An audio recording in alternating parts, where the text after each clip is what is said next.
During the vice presidential debate, Kamala Harris admits that the Democratic Party has become the warmongering party of George W. Bush. Take a look at this clip.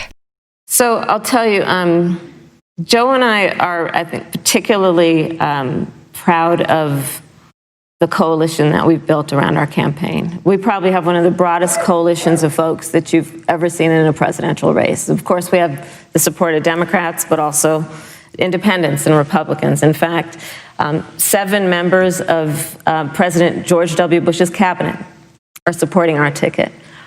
We have the support of Colin Powell, Cindy McCain, John Kasich, over 500 generals, retired generals, and former national security experts and advisors are supporting our campaign. And I believe they are doing that because they know that Joe Biden has a deep, deep-seated commitment to fight for our democracy and to fight for the integrity of our democracy and to bring integrity back to the White House. No, that is not why all of those generals, national security advisors, and 7 members of George W. Bush's cabinet are supporting Joe Biden. The reason they're supporting Joe Biden is because the establishment loves war and absolutely cannot get behind anyone who takes any sort of semblance of a position that looks like it's anti-war. And we're going to get into that. I've got examples stretching all the way back to, if you remember, George McGovern's campaign against Richard Nixon in 1972, when Richard Nixon won by a landslide because Democrats actually waged a campaign against one of their very own. Democrats for Nixon is what the establishment ended up going and doing, costing George McGovern the election in a landslide. He lost to Richard Nixon. We've seen what they've done to Tulsi Gabbard. The Democrats have gone after her, calling her a Russian asset, basically saying, oh, she's a GOP apologist. You know, they have completely smeared her over and over and over for being somebody who's anti-war. And now Trump, now I know he is definitely not nearly as anti-war as Tulsi Gabbard, nor as anti-war as George McGovern, but Trump has taken a very anti-war in comparison to the establishment and to those around him. He has taken that position.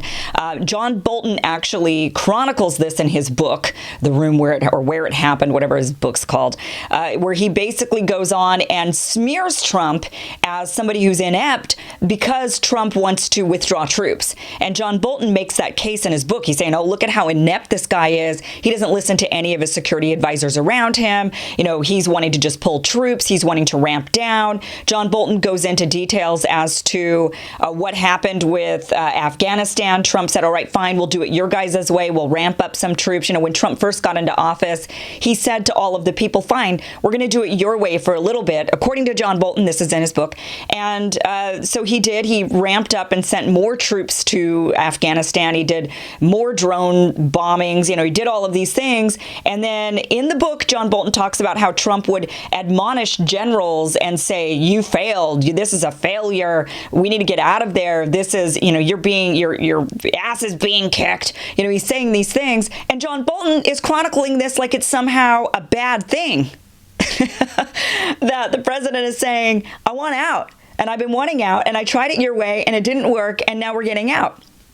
So anybody who's anti getting out of war or ramping down war ultimately ends up being smeared, even by their own, as we're seeing with, you know, John Bolton is a great example, writing an entire book about Trump and his terrible foreign policy of wanting to actually be nice to dictators so that they don't threaten us with atomic bombs. I mean, how terrible is that? And actually try to tamp down war. But the fact that Kamala Harris on the debate stage actually lays it out with a smile and says, we're quite proud. We're very proud of our coalition that we have built that includes 7 members of George W. Bush's cabinet. Guys, wake up. Wake up. 7 members of George W. Bush's cabinet. The president who marched us into these endless wars.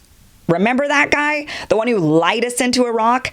That guy, she's saying, we're proud to have 7 members of his cabinet endorsing us. She then goes on to say Colin Powell, who, by the way, was the guy who lied to the UN about Iraq in order to get us into war. Cindy McCain, the widow of John McCain, who was one of the most hawkish Republicans in the Senate at the time, marching us into war. And she's sitting there with a smile on her face, Kamala Clinton, sitting there with a smile on her face saying, these are the, oh, did I say Kamala Clinton? I'm sorry. I meant, sometimes I get her and Hillary Clinton confused. Kamala Harris.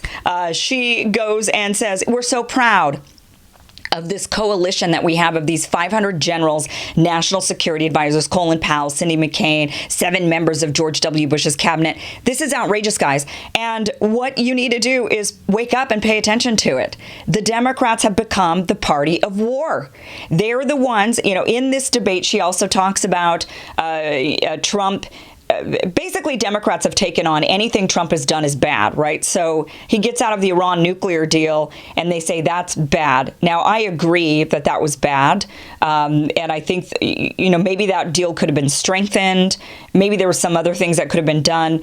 But probably, definitely I think Trump has been escalating and ramping up tensions against Iran. But he's stopped short at war.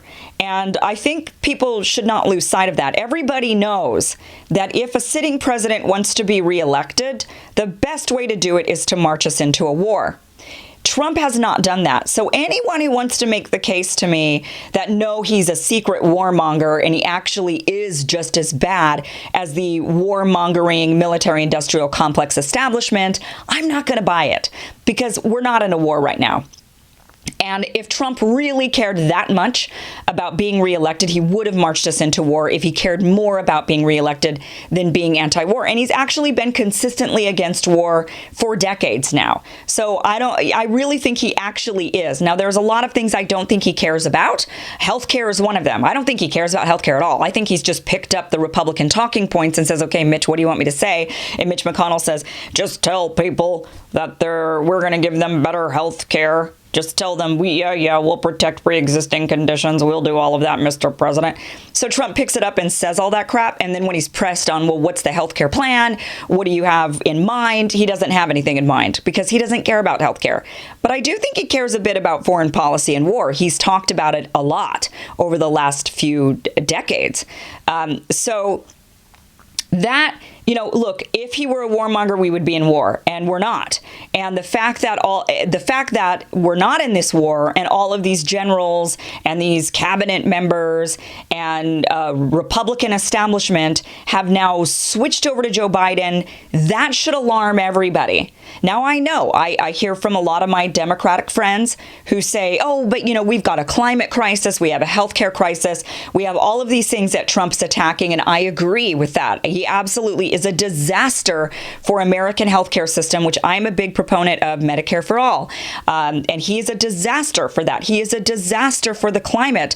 But I still, when I order what I care about the most, I care most about foreign policy because killing people is immoral in my book. Murdering children is bad and shouldn't be happening. So I'm not going to look at a mother who is holding her dead child in her arms after we've bombed her village. I'm not going to look at her and say, yeah, but climate change. Yeah, but, sorry about your loss, but Medicare for all. Or, yeah, but, sorry about your loss, but I hate his tweets. I can't stand his tweets. I'm just not going to do that. I prioritize death first and foremost. So for me, it's foreign policy. Second, it's Medicare for all, because that also is death. That is costing people their lives. The fact that they can't get health care in an adequate health care or in a timely manner. That to me is absolutely the forefront of the issue facing Americans today. That is our number one issue in this country. What we do on the outside of this country, though, is a big problem. And I just hear from so many Democrats. What's so frustrating is when I point out this foreign policy issue, the fact that Democrats have now become the warmongering party of George W. Bush, that Kamala Harris has just admitted. A lot of my Democrat friends say, yeah, but children in cages at the border. And I say, okay, so they say, we can't care about what happens in other countries. We need to care about what happens here. And it's like, well, what's happening in other countries is something we're causing. And they, but the kids in cages, I just can't see that. And it's like, okay, so if we move the cages to Honduras, will that make you feel better? If we just take them outside of the United States, is that then okay? Is that the logic here? Going back to George Mcgovern, I just want to point out that George Mcgovern, when he launched his presidential bid in 1972, Senator George Mcgovern was a World War II hero.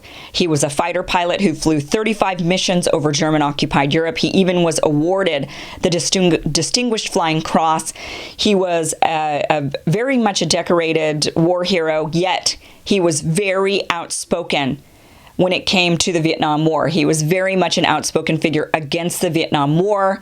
The Democrats begrudgingly allowed him to become their nominee after what happened in 1968 when the Democratic candidate was robbed of the nomination, and instead the Democratic Party just put in their guy that they wanted without him even running in a single primary. That led to riots in Chicago. That led to a lot of problems within the Democratic Party. So they said, okay, fine, and they let George McGovern become the nominee in 1972, the anti-war war hero. So they couldn't even call him names, do a slander campaign against him like he somehow, doesn't know what he's talking about. The guy flew 35 missions over German-occupied Europe.